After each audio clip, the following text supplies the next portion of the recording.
Valuation of shares. एक होता है वैल्यूएशन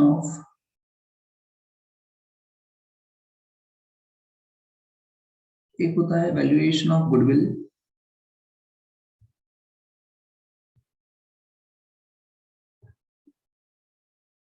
एक होता है वैल्यूएशन ऑफ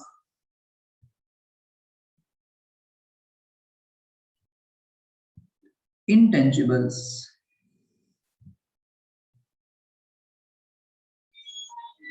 एक होता है valuation of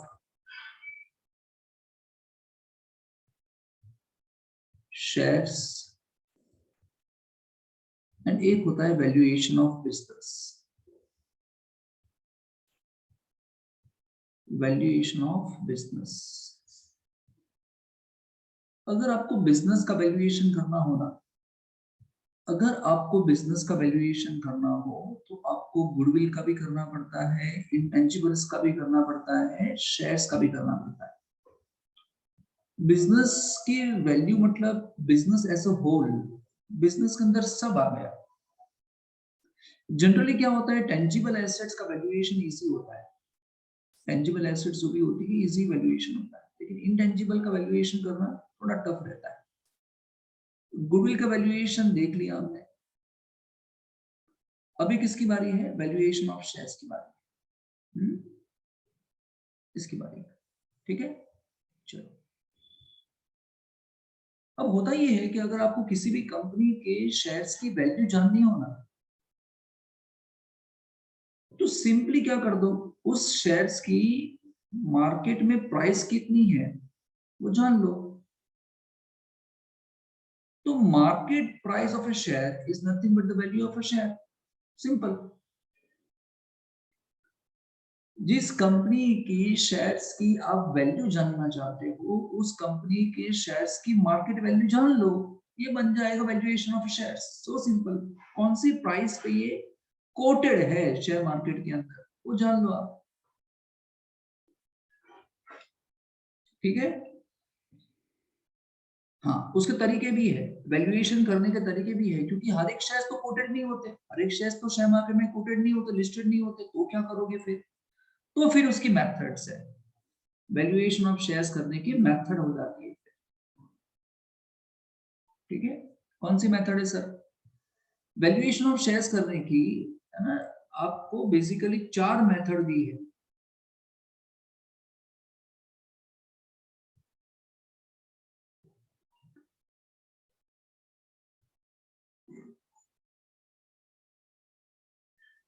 methods of valuation कितनी है, 4 मेथड है वैल्यूएशन करने की। एक तो है intrinsic value method,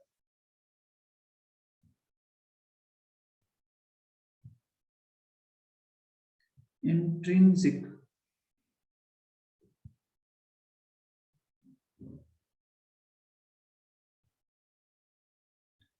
intrinsic value, जिसका दूसरा नाम है net asset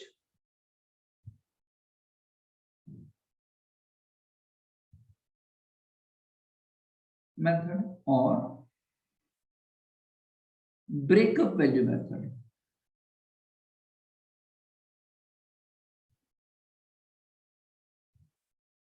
intrinsic value method, net asset method और ब्रेकअप वैल्यू मेथड, ये तरीका ये हो गया। दूसरा तरीका है यील्ड मेथड,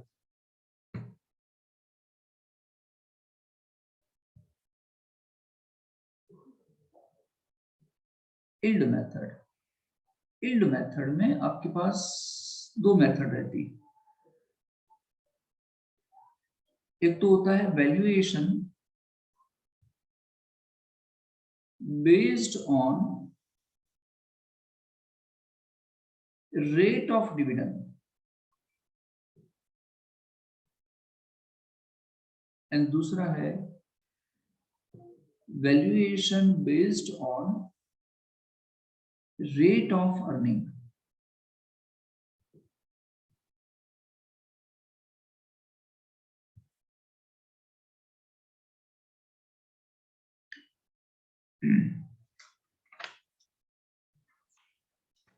फिर है fair value method,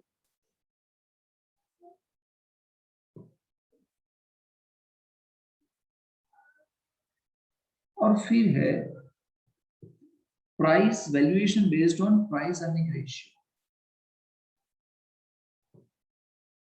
price earning ratio.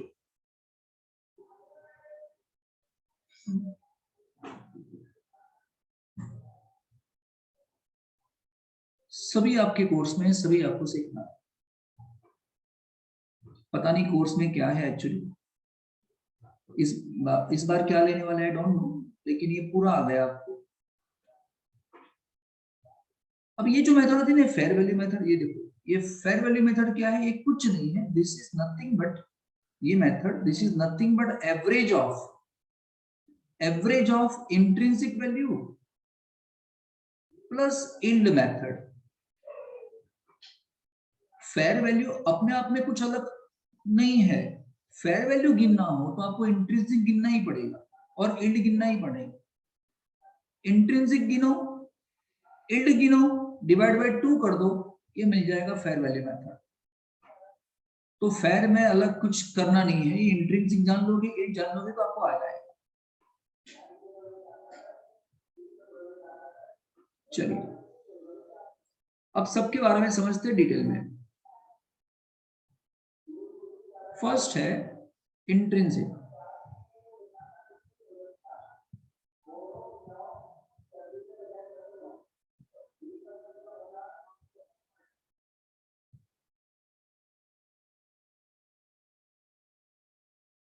Intrinsic value method सब कुछ कॉमन जितना भी है सब बोल दूंगा मैं। देखो ये क्या लिखा है, intrinsic value method. Intrinsic value method से क्या गिनना है आपको, valuation of shares.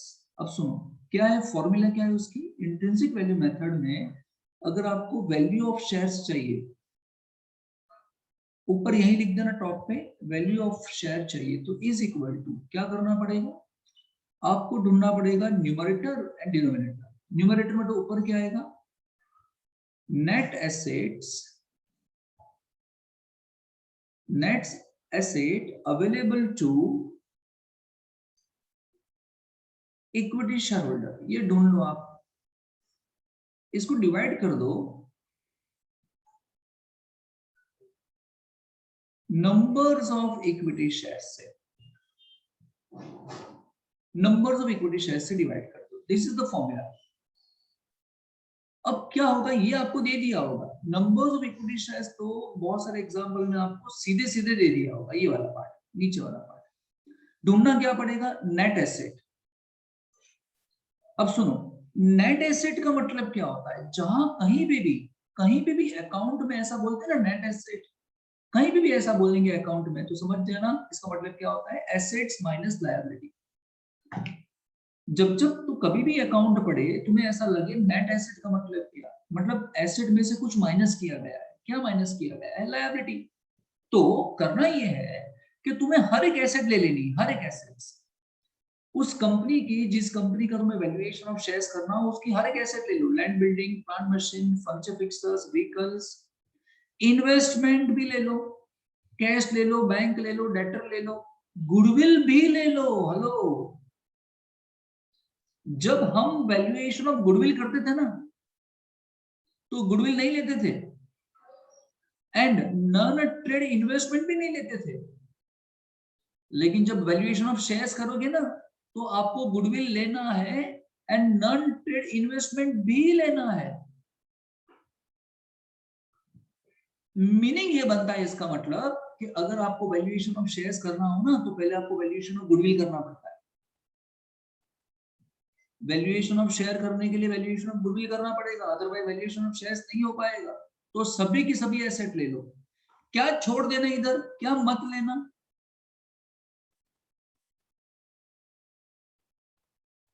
Fictitious assets कभी भी हम एसेट में लेंगे नहीं, एक्चुअली एसेट होती ही नहीं है, ये नॉन रियल एसेट्स होती है।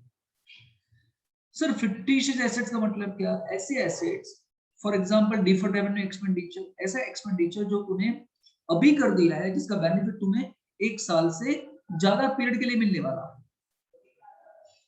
जैसे कि अंडरराइटिंग ऑफ शेयर्स हो, underwriting commission, sorry underwriting commission हो, discount on issue, discount on issue of debenture हो,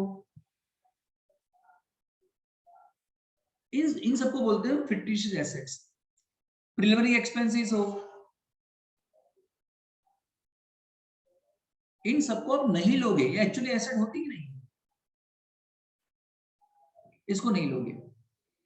माइनस क्या कर दोगे, माइनस क्या कर दोगे, लायबिलिटीज। लायबिलिटी में कौन सी liability, all third party liability, all third party. Owner के लिए जो लायबिलिटी है वो नहीं। तो कौन कौन सी, क्रेडिटर्स आ गया, बिल्स पेबल आ गया, डिबेंचर्स आ गया, बैंक लोन आ गया, सब कुछ थर्ड पार्टी लायबिलिटी आनी चाहिए। लेकिन क्या नहीं आता है, हेलो, रिजर्व नहीं आता है कभी। ये रिजर्व लायबिलिटी होता है क्या, नहीं, रिजर्व कभी लायबिलिटी नहीं होता। तो रिजर्व्स एंड सरप्लस की आइटम नहीं आएगी, क्योंकि वो कभी लायबिलिटी नहीं होता है। में से माइनस कर दो आप, क्या माइनस कर दोगे, प्रेफरेंस शेयर कैपिटल के पैसे माइनस कर दो, एंड लास्ट में ऐड कर देना नोशनल कॉल। क्या ऐड करना, नोशनल कॉल ऐड करना। सर ये नोशनल कॉल क्या होता है, चलिए ये समझते हैं नोशनल कॉल क्या होता है। सुनो देखो, फॉर एग्जांपल 1000 इक्विटी शेयर्स है, 1000 इक्विटी शेयर्स है ऑफ ₹10 ईच, ₹10 पेड अप, समझना। और फिर क्या है, 2000 इक्विटी शेयर्स है ऑफ ₹10 ईच है, 5 पेड अप।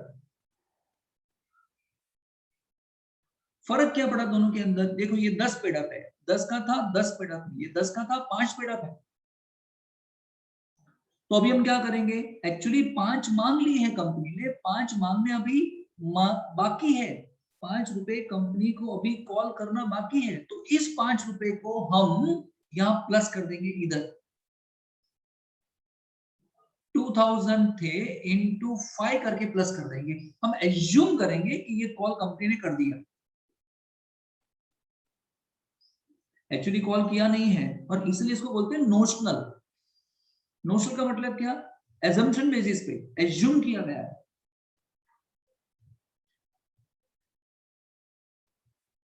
सर ऐसा क्यों करेंगे सर, इसलिए क्योंकि फिर आप इसको डिवाइड कर सको 3000 से। मैं समझाऊंगा आपको, फिर धीरे धीरे आगे बढ़ेंगे तो सब समझ में आ जाए। इन शॉर्ट नोशनल कॉल समझ में आ गया क्या है। ओके, तो ये हो गई आपकी फर्स्ट मेथड, ये फर्स्ट मेथड खत्म। इल्ड मेथड में, इल्ड का मतलब क्या होता है, इल्ड का मतलब होता है आउटपुट। इल्ड का मतलब क्या होता है, आउटपुट, उपज, कितना उपज हुआ, कितना आउटपुट है। तो अगर आपको कंपनी की शेयर्स की वैल्यू जाननी है तो आपको इल्ड मेथड से भी काम कर सकते हो, यानी कंपनी कितना डिविडेंड देती है, कितना अर्निंग करवा के देती है। जो कंपनी जितना अच्छा डिविडेंड देगी, जो कंपनी जितना अच्छा अर्न करेगी, उस कंपनी की वैल्यू ज्यादा होगी। सिंपल लॉजिक है। जो कंपनी जो अच्छा डिविडेंड देगी या जो कंपनी ज्यादा अर्न करके देगी, है ना, उस कंपनी का वैल्यू ज्यादा होगा, है ना। तो ये दो तरीके से गिन सकते हैं, कुछ लोग अर्निंग के बेसिस पे गिनते हैं, कुछ लोग डिविडेंड के बेसिस पे गिनते हैं। जो लोग बहुत सारे पैसे इन्वेस्ट करना चाहते हैं ना कंपनी के अंदर, मुझे बहुत सारे पैसे इन्वेस्ट करने हैं, बल्क में शेयर्स खरीदने हैं, तो मैं अर्निंग में इंटरेस्ट रखूंगा। मैं किस में अर्निंग इंटरेस्ट रखूंगा, अर्निंग में। मेरे पास वोटिंग पावर आना चाहिए अर्निंग में, डिविडेंड में इंटरेस्ट नहीं है। कंपनी ₹100 कमा के भले ₹10 डिविडेंड दे, लेकिन कंपनी ने 100 कमाया कि नहीं, मतलब 90 तो कंपनी ने रिजर्व्स एंड सरप्लस में ट्रांसफर किया होगा ना, वो मेरा ही तो है। जो लोग बल्क में शेयर खरीदना चाहते हैं, मैं फिर से बोलता हूँ, वो कहां पे इंटरेस्ट रखते हैं, वो इंटरेस्ट रखते हैं किसके अंदर, अर्निंग में। उनको वो शॉर्ट टर्म नहीं सोचते, है ना, कि मुझे कितना डिविडेंड मिलेगा, डिविडेंड लेके मैं निकल जाऊंगा, शेयर बेच दूंगा, ऐसा नहीं, ठीक है ना। और जो लोग शॉर्ट टर्म सोचते हैं, मतलब जिनको बहुत कम पैसे इन्वेस्ट करने हैं, जिनको सिर्फ डिविडेंड में इंटरेस्ट होता है, मुझे कितना डिविडेंड मिलेगा बस उसकी बात करो, कंपनी ने कितना कमाया वो छोड़ो, मुझे कितना दिया। तो ऐसे लोग कौन सोचते हैं? जो कम शेयर्स खरीदते हैं, बल्क में शेयर नहीं खरीदते। तो बल्क में शेयर खरीदने वाले लोग, बल्क में शेयर खरीदने वाले लोग यानी लार्ज इन्वेस्ट करने वाले लोग इस तरीके से ढूंढते हैं। एंड जो बल्क में शेयर नहीं खरीदते, जो ना छोटा इन्वेस्टमेंट करते हैं, स्मॉल इन्वेस्टमेंट करते हैं, वो इस तरीके से ढूंढते हैं। लेकिन सर आपने ये तो बताया ही नहीं कि इल्ड मेथड ही क्यों ढूंढते हैं। सुनो सर, ये मेथड से कब काम करने का, ये मेथड कौन ढूंढता होगा और ये मेथड कौन ढूंढता होगा? पहली बात तो ये, पहले ये तो पता चलना चाहिए कि इनमें से कौन सी, तो फिर अंदर जाएंगे ना। एक्चुअली आपको एग्जांपल में बोल देंगे कि आपको इस तरीके से गिनने का है, तो आपको इस पर सोचना नहीं है। लेकिन आपके नॉलेज के लिए बोल रहा हूं, याद रखना, जो कंपनी बंद हो जाने वाली है, जो कंपनी बंद हो जाएगी, जिसका गोइंग कंसर्न खत्म हो जाने वाला है, उसके शेयर्स हम इस तरीके से ढूंढते हैं, इंट्रिंसिक से ढूंढते हैं। और जिसका गोइंग कंसर्न कंटिन्यू है, जो कंपनी चलने ही वाली है, उसको हम इस तरीके से ढूंढते हैं। फिर से एक बार, जिसका गोइंग कंसर्न, जिसका क्या गोइंग कंसर्न खत्म हो जाने वाला है, मतलब आप गोइंग कंसर्न नहीं रहोगे, आप अपना बिजनेस बेचने के लिए निकाला है, तो इस तरीके से गिना जाएगा। और जो कंपनी गोइंग कंसर्न में ही है, मतलब वो कंपनी रहने ही वाली है, तो ऐसे केसेस में लोग तो फिर क्या क्या सोचेंगे, डिविडेंड कितना मिलेगा, कितना अर्निंग होगा, ऐसे सोचेंगे ना। कंपनी रहेगी तो डिविडेंड होगा ना। तो जो कंपनी का गोइंग कंसर्न है वो इस तरह से ढूंढेंगे। ओके, चलिए, दो तरीके हैं, valuation based on rate of dividend and valuation based on rate of earning. See क्या फर्क है? Rate of dividend, rate of earning, formula क्या है? ऊपर क्या ले लो आप, एक्सपेक्टेड रेट ऑफ डिविडेंड, नीचे क्या लोगे, normal rate of dividend into क्या करोगे, paid up value of equity shares. Paid up value of equity share, यहां पे जो वैल्यू आएगी ना, वो एक शेयर की वैल्यू आएगी, एक शेयर की, पर शेयर। ये इंपॉर्टेंट है सर। अभी ये नॉर्मल रेट ऑफ, ये कैसे ढूंढेंगे सर? ये नॉर्मल रेट ऑफ डिविडेंड, ये मैंने आपको वैल्यूएशन ऑफ गुडविल सिखा दिया था। जब हम गुडविल का वैल्यूएशन कर रहे थे, तब मैंने सिखाया था कि रिटर्न एट जीरो रिस्क क्या होता है, रिटर्न एट बिजनेस रिस्क क्या होता है, and return at finance risk क्या होता है। ये फाइनेंस है, ये बिजनेस है, इन तीनों का आप रिटर्न क्या कर दो, प्लस कर दो, इसको यहां लिख दो।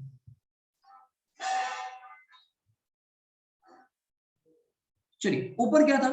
ऊपर था expected rate of dividend, expected rate, ये वाला रेट ऑफ डिविडेंड। तो वो कैसे ढूंढेंगे?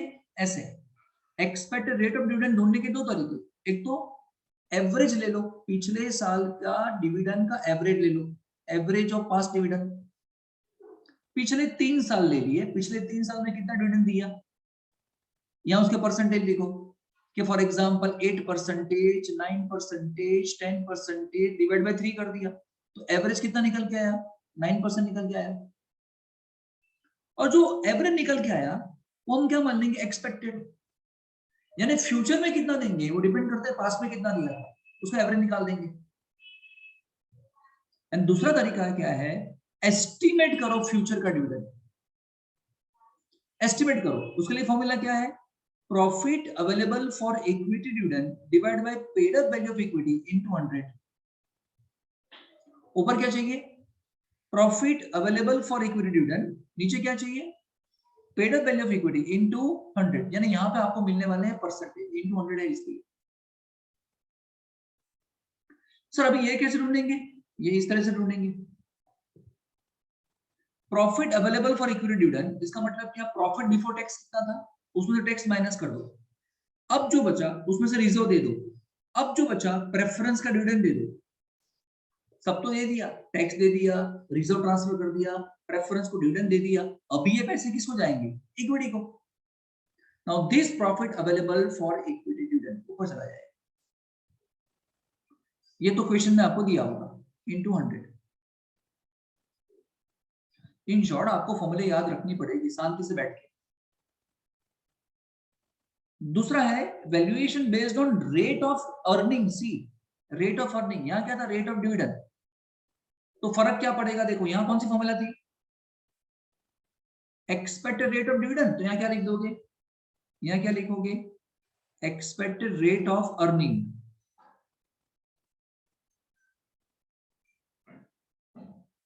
यहां क्या था, नॉर्मल रेट ऑफ डिविडेंड, तो यहां क्या लिख दोगे, नॉर्मल रेट ऑफ अर्निंग।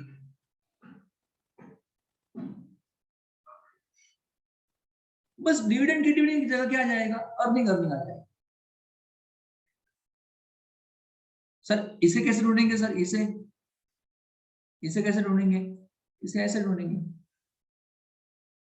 ऊपर क्या चाहिए, average adjusted profit after tax plus करो इंटरेस्ट ऑन डिबेंचर, डिवाइड करोगे ग्रॉस कैपिटल एम्प्लॉयड से। Now what is gross capital employed, इसका मतलब क्या, इक्विटी शेयर ले लो, प्रेफरेंस शेयर ले लो, रिजर्व्स एंड सरप्लस भी ले लो, लॉन्ग टर्म फंड ले लो, डिबेंचर्स आ गए, बैंक लोन आ गया, ये सब ले लो। माइनस क्या करोगे यहां से, माइनस मिसलेनियस एक्सपेंडिचर,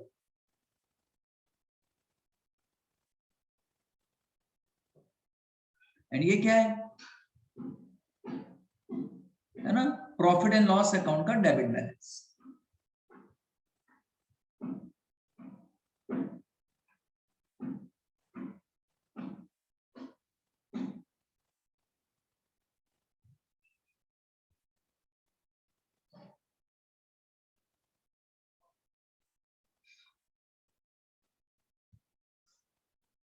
ठीक है, हेलो,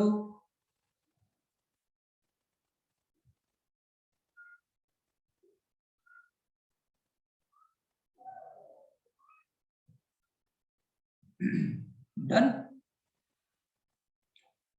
ये मैंने सिखा दिया आपको, ये क्या है, कुछ ये सिर्फ इतना ही है, ये कुछ नहीं है, और इसकी भी बड़ी फॉर्मूला नहीं है। ठीक है, आज एक ही लेक्चर है ना, फिर मिलते हैं मंडे।